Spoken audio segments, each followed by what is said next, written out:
Good morning, John. How are you doing today? I'm good, buddy. How you doing? You down in Charlotte? I am in Charlotte. How are you? Where were you at? Well, actually, I'm in Nashville, but I used to live in Charleston, so I'd go through Charlotte quite a bit. Oh my God! What part of Charleston did you stay in? I was in Mount Pleasant. Of course you were. That. Oh my God! Right across. Did you hear that boat almost took out the Ravenel Bridge last week? No, I didn't hear that. I mean, I moved out of there about, gosh, six years ago, 5 years ago. Wow. I mean, it got so crowded, man. It's like Charlotte. I mean, everybody in the world decided, hey, let's move to Charlotte. And it's like, gosh. Hey, you're going to think I'm a freak. March 29th, 1978, the Metro Billings, Montana. Not only did I get to sing along with you and England Dan, but we went over there to the Holiday Inn, and you changed my life with the little conversations that we all had over there that night. Okay, you tell me if I'm correct. We played with Eddie Rabbitt. Yes. There you go. There, yeah, and to me, I mean, it was such a moment because I mean, the concerts like that in Billings were just so brand new, and then to have someone like England Dan and John Ford Coley come to Billings was like, oh my God! I mean, we didn't know what to do. Oh, well, we did. We came up there to play music and eat food. That was our purpose, The book, Backstage Pass, let's talk about the writing side of you in that, because so many of us, we always assume we know what the musicians have gone through and what the journey has been about. And you really do give us a backstage pass with this. We had a lot of fun. And for me, I always look for the comedic side of everything. Everything is funny. Otherwise, it gets pretty tedious out there. But, I mean, when you're traveling around and you're exposed to all these new ideas, all these new people, new accents, new foods, new situations, I mean, it's quite a thrill. It truly is. And I love to travel. Yeah. Well, you're in the right business. Either that or we could have put you in the military. You could have seen the entire country that way as well. That's true. In the world, in a lot of places, I would get stuck there for 4 years, and... Well, speaking of the world, I mean, for your music to reach around the world like it has, I mean, in Japan, in other nations, I mean, what is that like as a songwriter? Because when you put that pen to paper or you start that new song, you don't know where it's going to land. You don't. You never do. As a matter of fact, when you travel internationally, you get surprised. When I was in the Philippines for the first time in 2000, I was playing with Jimmy Jameson from Survivor and Ambrosia. They asked me to play 7 songs. They said there might not be big hits in the States, but they were big hits here. So I'm just going, okay. And one of the songs was called Just Tell Me You Love Me. We had done it in a film. Dan and I had never played that song before. I began to play it. Suddenly, everyone is singing louder than I am. I'm very spontaneous, and I was so taken back, and I just stopped. And I said, how do you know this song? Yeah. Come to find out, every school child in Asia knows that song. Everybody knew it but me. I had no idea. So when I go to the Philippines, that's the song that they really want to hear. Again, any place in Asia. So you don't know what kind of an impact you're going to have. Oh no, that and to me that's the fun part about music in general is the fact that once you step on that stage, I mean it's no longer in your hands, but boy, it's going to be fun to receive it. Yep. Oh, it is, and I still get emotionally moved every time that I play that song, and they begin to sing the songs or the lyrics out. I just step back. And they think I'm just allowing them to sing. No, man, I get moved and I can't sing. I mean, that's the greatest thrill in the world. If I could ever wish anything for anyone, is to be on stage and have people sing something that you've written or you've been involved in, sing it back to you. That is an amazing thrill. See, and a lot of people don't understand that, John, about creative people on that stage is that I can't find it in my heart to ever step off that stage. And the reason why is because that little 14-year-old boy inside of me is still having a great time. Absolutely. Absolutely. And the people that you're playing to maybe have never heard you sing or play before. So you can't slough off. You've got to give it everything you've got every time you step on that stage. That's so funny you say that because we always look at it as being that my performance tonight decides if I get a job tomorrow. Well, just showing up helps, I guarantee. The new album sketches, and it says Volume 1, which really piqued my interest quickly because it's like, if this is Volume 1, you're already working on other things. Well, you know what was funny about that particular record? Because again, I had done a thing called Eclectic, which was 26 brand new songs, and one called Live in Israel and in Los Angeles. And one day I was expecting the producer guy that I work with to come over. And I'm just looking through songs that I hadn't played for a long time. And I said, Tom, what do you think about this? And I played it and he went, wow, what are you doing with that? And I said, nothing. I said, what about this one? What do you think about this? And he said, God, John, where are these songs coming from, man? I said, well, they're all in my drawer over there. He says, are you putting them out? And I said, no, they're demos. You know, some I had done for films or things like that. I never, you write the song, there's no immediate need for it, so you just file it away and you come back and you revisit later on. So all of a sudden, I'm revisiting all of these songs that I had written. Some of them were in demo form, some of them were, you know, complete productions. And we put it out, and I'm just absolutely flabbergasted by the response on it. See, I call those seeds. I mean, your field is out there, but it's not time to plant this seed yet. Exactly. That's a good way to look at it. When you have a song like Falling, how did you bring that song together inside that studio? Because the guitar is so inviting. And then I feel like that once the vocals start in, it's like, okay, you prepared the listener for what's about ready to come in your direction. Well, the interesting thing about that song was that Dan and I wrote that. Wow. We wrote that, gosh, years ago, and the producer didn't want to do it because he said, look, you know, here you are, you're out on the road, and now you're reminiscing about being home, but you wanted to be on the road. Now you want to be back with your girlfriend or your wife. And he said, that's not what that's about. So we never did the song. Well, I've always liked that song. So came up, I went, you know what, Dan's not here, I'll just sing the harmony on it in the lead. And because I like the song, I always thought that it was a beautiful melodic song. Okay, let's talk about that with you putting that harmony in there, because I mean that had to have been emotional too, because you know that with writing it with England Dan, I mean that you had to participate with that and take both sides of those harmonies. Yeah, well, you know, the funny thing, when Dan and I would sing, now Dan was the singer in the band. I never considered myself a singer. I always thought I was a musician. So when we would sing, I always sang harmony because I loved harmony. Mm-hmm. However, Dan was not a harmony singer. Well, occasionally I like to sing lead on things. Dan couldn't sing the harmony. So I had to sing harmony to myself. As I'm singing the lead, we have the harmony. We got to go even deeper than that. And the reason why is because when I was in the studio with Jim and Alan, they didn't want me to do any harmonies. And they felt like that, you know, songs don't need that anymore. So I'm on your side. I love harmonies, and I know that I was inspired by your early years. Well, again, when you go back and you look at the early years that Dan and I were in, the harmony was much more dominant. Mm-hmm. It was almost at an equal level. When we went in, started doing the Really Love to See You Tonight, we actually hit the more commercial side of ourselves. They pulled me back, and I became more of a background singer, which didn't set well at all, but that was the vision that they had. I love the harmony because that, to me, sets everything apart. Everybody can you know, you can have a Hall & Oates, for example. John Oates literally was so far in the background, it should have just been Daryl Hall. Mm-hmm.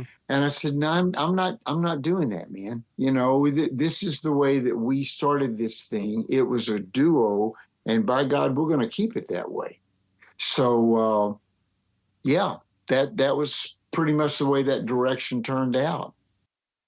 You know, in the radio industry, when you have a team player, you know, you have your main talent, and then to me, you have the under the breath talent. That's the one that comes in there with those little one-liners in the background that suddenly sets the laughter off. And that's the way I look at harmony. Yeah, absolutely. Harmony to me can really beautify a song. I was just listening to Alison Krauss and Vince Gill the other night, and I went, "Good Lord, man! I mean." That is so, it just draws you in. to where otherwise it's not about the song, it's about the singer. Mm-hmm. And I don't particularly care about the singer. I want to hear the song. So when you do a song like I Go Crazy, did you see it as a summer song? Because we're out here in this RV in this beautiful forest here in Carolina. And I mean, it is such a summer song. Oh, thank you. No, that song, I love that song. And I thought that was always going to be a single somewhere along the line. And I wrote that with a young lady by the name of Jenny Frankel. Oh. Jenny has to be the most enthusiastic human being that I'd ever known in my life. If you said, that doesn't work, she'd go, okay, what about this? No, okay, what about this? What about this? What about this? And she was just, eventually she's going to hit something. I love the lady to death. She introduced me to Garth Brooks. And she was a good lyricist. And the funny thing for me was that she said, well, let's write. And I'd go, yeah, we'll do that sometime. Okay, when? Soon. How soon? I mean, so finally I said, okay, one day I had this music, and I went to her house and I said, here, see what you can do with this. And she went, great. And she came up with the lyric, and I went, okay, we're going to do some more stuff together. As a matter of fact, we ended up writing a song for Garth Brooks, and I play it on stage, just a piece of it in a comedy routine. It was called When I Think of Good Loving, Your Name Just Don't Come Up. Oh, my God. And so, I mean, it goes on. It says, I think about love all the time, just not yours and mine. So just go away, stay away, cough, choke, die. It was a funny song. We have something in common, and it's like the 6 degrees of separation here. My wife knew Timothy B. Schmidt through her husband's music in L.A., and you know Timothy B. Schmidt. What a man of peace. Well, Timothy and I, we never played music together except for the record that we did for a film called Scenes from the Gold Mine. Yeah. I was the drummer in the band. Timothy was the bass player in the band. I had to learn how to play drums. That was the only musical connection that we had, although I used to play with Poco. And I think Timothy had just joined the band as the bass player when we played in Santa Monica that year. Wow. See, that right there is a band that has been hidden away in the music history, and it needs to be talked about and brought forward because Poco played a major role in the shape of music. Absolutely. And I talk to Richie all the time. Really? I've played with Richie sometimes. I mean, he was in one of my favorite groups, Buffalo Springfield.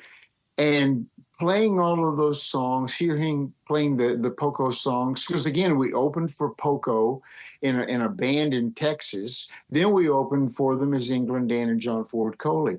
And you keep running across people on the road all the time. I think it seems like we were following them or they were following us every city that we went. So we'd run into one another in the airports and, how you doing today? Where are you going? Well, I'm going here. The song Crossing Over the Line, you were talking about how you weren't the front man of the band, and yet your storytelling in this song, I want to argue with you on that because your storytelling is beautiful on this. Oh, thank you. That was actually for a film called The Spy Within. Oh. It was Scott Glenn, Teresa Russell, Steve Railsback, who played Charles Manson in Helter Skelter. He had gotten his first directing on a film. One day, because I'd been in the film with Steve, so he actually played with Timothy and I. He was the manager in the band that we played in Scenes from the Gold Mine. I called him up and I said, hey, Steve, you're going to go play some pool. And he said, oh, man, I can't do it. He says, I'm in the middle of this film and I've got to get all this stuff doing. And I said, hey, Steve, you looking for any music? And he said, as a matter of fact, I am. You got anything? And I said, yeah, man, what are you looking for? And he said, be over here in an hour. And I hung up and I went, now what the hell am I going to do? Do I actually have anything for him to do? So that was one of the songs that actually I wrote for the film. It was at the very end of the film. So you never know what's going to happen in this business. Wow, you've always everything seems to be that your music comes from an experience. So when you were in the Charleston area, did you write at Folly Beach or out there at Wild Dunes? No, I did not. I mainly wrote at home. I was only about a mile from the beach, Yeah. but mainly when I went to Charleston, I was just there to rest, to kind of, Okay. recuperate a little bit. And, I would write things, but I don't remember exactly which ones no, I do remember. There was one called Cottonmouth Grove that was on the Eclectic album, and just it gets swampy, and you got all the swamps and the alligators Yeah. and cottonmouths. And so I was thinking about the Downey Ferry Road, and this thing, there was a lot of people that you'd go to church with, and they'd go, "Okay, now, John, that's kind of a sinful song." And I'd go, shut up. Leave me alone. You couldn't ask for a better place for food than right there on King Street in Charleston. Oh, absolutely. I love going down to King Street. That Charleston was that was a very intriguing city because I'm a historical nut anyway. So it's like, where you are down in Charlotte. I would go down to York all the time because of the history that they've got there. You got Hampton coming through, and Cornwallis, and Yeah. all of these people, and that stuff just lights me up. Yeah. With your songwriting, when you did the song "Kind of Man," did you feel it in your heart that this was going to be one of those late night type songs that you could listen to with a very dimly lit, front porch, or just like maybe even candlelight? It was very much like that. I will tell you an interesting story about that song, though. I wrote that with Sam Lorber, and I played it in Nashville. There was a songwriter in the round, played the song. After we had finished for the evening, this big burly guy walks up to me and he says, "Did you write that song, that Kind of Man song?" And I said, "I did." And he goes, "You ever play that song again, I'm going to hurt you." Oh no. And I went, "Well, Sam Lorber wrote that song. You might want to hurt him first." But seriously, I mean, that was one of the freaky things I'm going to hurt you. And he was big. And I kind of started off of that song for a while. So what's happening with you now? I mean, are you still doing acting? Are you still what? I mean, because you can't turn off the creativity. No, you really can't. I mean, it's something. When I moved to Nashville, uh, we had kind of fallen on hard times in L.A. because everything had dried up. And I came back here and I played a songwriter in the round, and my wife said, "You seriously cannot do this, can you?" And I said, "No, I can't. I mean, I'm going to be playing. I play all the time. So I come upstairs, I play classical music. And just, you're right. You've always got some kind of an idea because it's in your DNA. Mm-hmm. It just simply will not leave. It's in your DNA. Mm. Were you thinking of Waylon Jennings and Buddy Holly when you did the song "Cool Drink of Water"? No, I wasn't, Really? but that's a good reference to it. Yeah, I love both of those guys. So he said that was for the film The Spy Within, and he said right in here we need kind of a country romper song. And I went, all right. And they just showed me the scene, and it's very intriguing when you are just visualizing something without any kind of stimulation. Mm-hmm. You're right. You think differently when you can watch the film, the scene that they've got, that they want the music in. Honest to goodness, it just pours out. it just comes out, and so that's what happened to hit that Cool Drink of Water. Wow. Where can people go to find out more about you, dig into this book, and really experience your journey, as well as discover your continuing music? Well, you can go to johnfordcoley.com, of course. That's the website. StarVista is streaming if you just wanted to stream things with this album and 4 others that I've put out under John Ford Coley. But again, you can see all kinds of things like the book, T-shirts, a variety of records that you can't get any longer. You can just download those. So it's all about getting the music out. You just want to expose people to the new music. Well, dude, I got to tell you, I still have your autograph from 1978. It's sitting right there next to Leif Garrett, and those are the two biggest things that happened to me as a kid. Wow, that's cool, man. Thank you for that. Well, thank you so much. I appreciate that. Please come back to this show anytime in the future. I love your storytelling, sir. I'd love to. Thank you so much for having me on. All right. You be brilliant today, okay, John? Okay, you as well.